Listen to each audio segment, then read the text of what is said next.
네, 매주 화요일 국내 곳곳에서 만날 수 있는 믿음의 순례길을 안내해드립니다. 네, 총신대학교 라은성 교수님 나오셨습니다. 교수님 안녕하십니까? 안녕하십니까? 안녕하세요. 네. 반갑습니다. 자, 저희가 지난번에 교수님과 서울의 첫 교회 설립 과정을 맞습니다. 살펴봤는데 네. 정동으로 중심으로 설립됐던 교회가 이제 성문 밖으로도 확장됐을 것 같거든요. 맞습니다. 그 시작은 어디였을까요?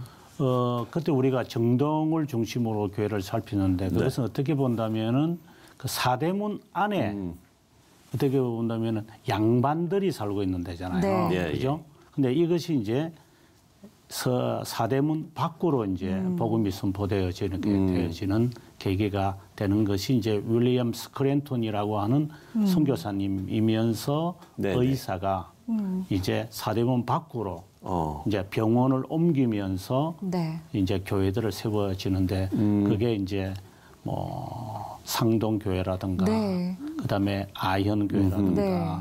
그다음에 동대문 교회 뭐 이런 교회들이 세워지죠. 네. 그럼 교회들에 대해서 좀 소개를 해주시면 좋을 것 같아요. 먼저 아현교회에 대해서 좀 말씀해 주실까요? 아현교회이라면 네. 아현 이 말이 재미있어요. 아기 고개라는 말이잖아요. 예. 아기 고개. 아기 고개. 예. 네. 그죠? 어떤 뜻일까요? 여기에 이제 거기 보면은 애오개 역이라는 게 있잖아요. 네. 예, 그죠? 그렇죠. 애오개라는 그 고개예요. 충정로에서 마포로 가는 요 조금 언덕이잖아요. 좀 오르락했다가 내리막길. 그게 이제 애오개 또는 아기 고개, 뭐 아고기, 뭐 다양한 표현으로 쓰여지는데 그게 본래 이제 세 가지 설이 있어요. 예, 예. 아기들이 이제 버려지는 곳, 병이들 과거에 이제 풍토병이 이제 있으면 아기들이 일찍 죽으니까 네네. 그 서소문을 통과해 가지고 거기에 갖다 버리는 곳이다. 뭐 이렇게 돼 있고 또 하나는 이제 풍수지리설로 이수정 씨가 쓴 지붕유설에 보게 되어지면은 이제 그 지역이 또 많은 사람들이 아기들이 도망가는 그 장소이기 때문에 예, 예. 그래서 그 장소를 막기 위해서 뭐 달래는 곳이었다. 이래서 네. 또 애국이 뭐 이런 것이 있고 또 하나는 그 공덕동을 중심으로 있는 동네가 본래는 만리현이라는 동네예요. 네. 그리고 신촌 이화여대에 있는 그런 동네가 이제 북현 대현이라는 동네인데 예. 그 사이에 있다고 해서 애오개. 아. 예. 그런데 이제 그 지역은 어떻게 본다면은 상당히 좀 버려진 곳, 네, 병든 사람이 사는 곳, 또 저소득층이 살고 있는 곳, 이제 그런 지역에 선교사님들이 이제 복음을 들고 또 그 사람들을 위하여서 이제 치료하기 위해서 나가게 되어지면서 이제 본래 아현 감리교회는 교회로 시작한 게 아니라 예. 이제 윌리엄 스크린톤이라고 하시는 그 선교사님이 사대문 밖으로 가서 많은 양반들 외에도 나는 이 사람들을 도와줘야 되겠다고 시약소를 세워요. 예.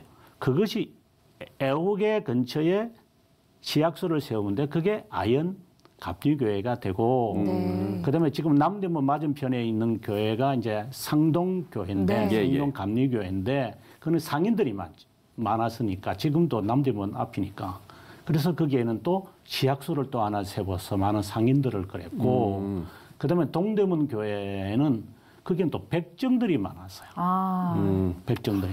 그러니까 또 거기에 시약소를 세웠는데 그게 이제 교회로 발전된 거죠. 네. 예. 상동교회 말씀을 해주셨는데요. 네. 좀 보니까 상동교회 같은 경우는 물론 뭐 초기 교회들이 다 그렇습니다만 특히 여기 이제 민족 지도자들이 대거 배출된 교회더라고요. 상동교회는 정문에 들었으면 벌써 마치 우리나라 천안에 가보게 되어지면은 그 광복을 기념하는 그런 통상이 있는 것처럼 그런 1층 로비에 그렇게 세워져 있어요. 아, 상동교회 내부에요? 안에 그 로비에 1층 딱 들어가면 그렇게 될 정도로 네네. 민족의 33인에 들어가시는 분들도 계시고 특별히 이준 열사 그 교회 출신이거든요. 뭐 예. 김구 선생, 주시경 선생, 뭐 서재필 선생 이 모든 분들이 본래 거기에 한국 목사님으로 1907년부터 사역하시는 전덕기 목사님이라는 분이 이제 그곳에서 목회하면서 이제 이런 민족의 정기와 민족의 정신을 고취시킨 교회였죠. 그래서 상동파다 이렇게 말이 나올 정도로 그 교회가 민족 의식에 매우 중심지였습니다. 예, 예. 네. 그렇군요. 사실 이런 교회들 이야기를 하면서 아까도 아현교회 이야기하시면서 스크랜튼 선교사 이야기를 네. 잠깐 하셨는데 네. 어떤 선교사였는지 좀 소개를 부탁드립니다. 윌리엄 스크린턴은 예, 한마디로 위대하다고 보죠. 저는 뭐 지난번에도 말씀드렸지만 선교사님들은 너무 위대하신 것 같아요. 예. 이분이 1884년에 이제 미국 그 두루대학교에서 이제 졸업을 하고 그리고 감리교에서 목사 안수를 받아요. 그 다음에 네. 85년도에 2월 달에 이제 우리나라에 오기 위해서 이제 요코하마에 이제 도착하게 됩니다. 예. 근데 오게 되어지는 계기도 우리가 좀 생각해 봐야 되는데 그의 어머니가 메리 스크랜턴이라는 분이에요. 네. 이분이 이화 학당을 세웠죠. 그리고 지금 이화 이대 목동병원 그 본래 이름이 보구여관이라는 데거든요. 그것도 이 그의 어머니였던 메리 스크랜턴이 또 세운 그 병원이에요. 네. 그런데 그 메리 스크랜턴이 놀랍게도 나이가 52세 때 선교 여성으로 오는 거예요. 우리나라 최초의 여성 선교사죠. 네. 네. 나이 52세로 오는 거예요. 아. 보통은 20, 30대 그렇죠. 오시는데 그렇죠. 젊은 나이. 예. 그때 와가지고 이제 뭐 경희궁 그 옆에 있는 진명 뭐 여학교라든가 달성학교라든가 이런 학교들을 이제 많이 세우고 한국에서 세상을 이제 떠나게 되어지는데 아무튼 그분이 남편을 잃고 아들에게 도전장을 던져요. 그래서 윌리엄 스크랜턴이 의사로서 네. 이제 어머니와 함께 이제 아내와 딸을 데리고 두 딸을 데리고 이제 요코하마로 온 거예요. 그때 올 때 누구하고 같이 왔느냐면 아펜젤라하고 같이 와요. 아펜젤라는 이제 나이가 조금 2살 아래고 네. 예, 예. 26이었고 이때 이제 윌리엄 스크랜턴 28이었어요. 그래서 요코하마에서 누구를 만나느냐면은 마가복음을 번역한 이수정 씨를 만나는 거예요. 네. 근데 거기서 한국어도 배우기도 하고 한국에 대한 이야기를 듣고 그러고 난 다음에 1885년 9월에 이제 인천에 도착을 해서 이제 서울로 이제 왔겠죠. 네. 예. 이제 왔을 때는 이미 그 알렌 선교사가 재정원을 하고 있었으니까, 그죠? 그 재정원에서 이제 일을 하면서 처음으로 이분이 집을 구하는 곳이 지금의 지난 우리가 공부하고 또 알려드렸던 정동 제1교회예요. 네. 거기에서 이분이 이제 무료 진료를 이제 하신 거예요. 예, 예. 그래서 많은 사람들이 오는 거죠. 이제 그러다 보니까 이 병원이 이제 하나의 지어질 수밖에 없는 상황이 됐죠. 그러자 그때 고종 황제께서 정말 너는 좋은 일을 한다고 해서 이름을 하사하는데 그게 시병원, 베풀 시자. 그래서 베푸는 곳이다. 이래가지고 이제 정동제일교회가 본래는 시병원이 있었던 장소예요. 그러고 난 다음에 이제 앞서 처음에 말씀드렸다시피 내가 이제 이 사대문 밖으로 가서 나가봐야겠다. 해야 되겠다. 이래서 이제 온 곳이 이제 지금의 상동제일교회였는데 상동제일교회로 올 때에 그때는 병원으로 온 거죠. 그 시병원으로 온 거죠. 그리고 난 다음에 이 시병원이 지금의 세브란스 병원하고 이렇게 합쳐요. 네. 합치자. 그럼 나는 목회를 해야 되겠다. 이래가지고 이분이 지금의 그 한국은행, 예. 한국은행이 있는 곳이 달성청이라는 데거든요. 네. 그래서 거기에 교회를 세워요. 본래 그래서 달성교회였다고. 상동교회가 아니고 본래는 달성교회였어요. 네, 원래 이름이. 네. 이제 그러다가 이제 아까 말씀드린 대로 병원이 이제 옮겨지는 바람에 신촌으로 옮겨지죠. 옮겨지는 바람에 이제 시병원이 이제 합쳐지니까 다시 이곳으로 오면서 이름이 이제 우리가 상동교회다 이렇게 불려지게 된 거죠. 예. 네. 뭐 말씀처럼 초기 선교 사역에서 그야말로 이 병원 사역은 빼놓을 수 없는 부분인데 그러네. 당시에는 워낙 이 의료 환경이 좋지가 못했잖아요. 네. 그렇다 보니까 이 의료 사역도 계속적으로 좀 이어졌을 것 같아요. 어땠습니까? 그렇죠.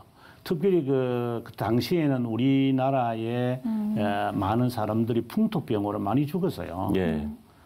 특별히 그 선교사님들도 한 7명 정도 되면 한두 명 정도는 자녀들이 죽어요. 네. 이제 그러다 보니까 이분들에게, 우리들에게 특별히 죽어가는 분들이 너무 많으니까 의사들이 와서 도와주는 것이 바로 복음 선포하는 일에 큰 일이 되어졌던 것이죠. 그 중에서 그 로제타 홀이라는 여성이 있어요. 예, 예. 이 로제타 홀이라는 이 여성은 우리나라에 이제 와서 복음을 선포하는데 자신의 남편인 제임스 홀이라는 분이 우리나라에 와서 이제 평양으로 가가지고 이제 환자들을 돌보면서 돌아가세요. 그게 바로 우리가 흔히 말하는 풍토병이라. 네. 얼마나 마음이 아파요. 그런데 조금 있다가 또 이분 또 자기 딸도 5살 난 딸도 풍토병으로 죽어요.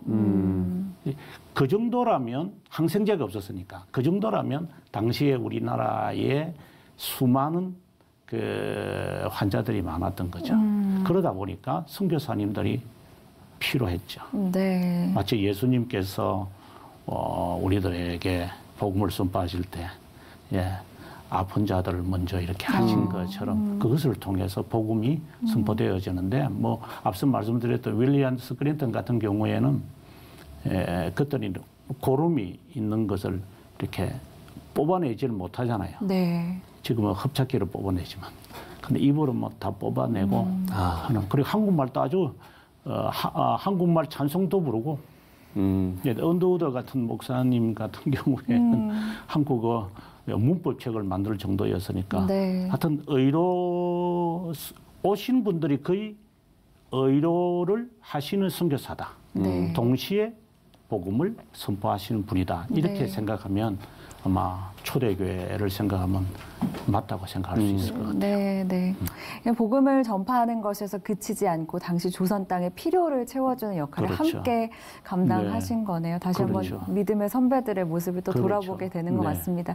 오늘은 성문박 교회들에 대해서 조금 네. 설명을 해주셨는데 오늘 이 돌아본 순례길의 의미에 대해서 좀 짚어주신다면요? 첫째는 양반 중심의 그 의술이라든가 의료 활동이 아니고 이제 버려진 자 한마디로 아이언 교회 같은 경우에 그다음에 그것이 첫 번째인 것 같고요. 예, 예. 두 번째는 그 의료로 시작한 곳이 이제 교회로 형성한다라고 한다는 두 번째 사실. 네. 그다음에 세 번째는 단순히 교회가 아니라 우리가 그 아이언 감리교회는 이름이 언덕 위의 교회거든요. 네. 지금도 중정로에서 신촌 가다 보면 이렇게 언덕인데 예. 그게 본래 선한 사마리아라고 하는 그런 별명이 있는 교회 정도로 단순히 교회 형성이 복음 선포와 함께 가난한 사람들과 함께 사는 교회로 초창기의 교회가 발전하는 그래서 참 외지에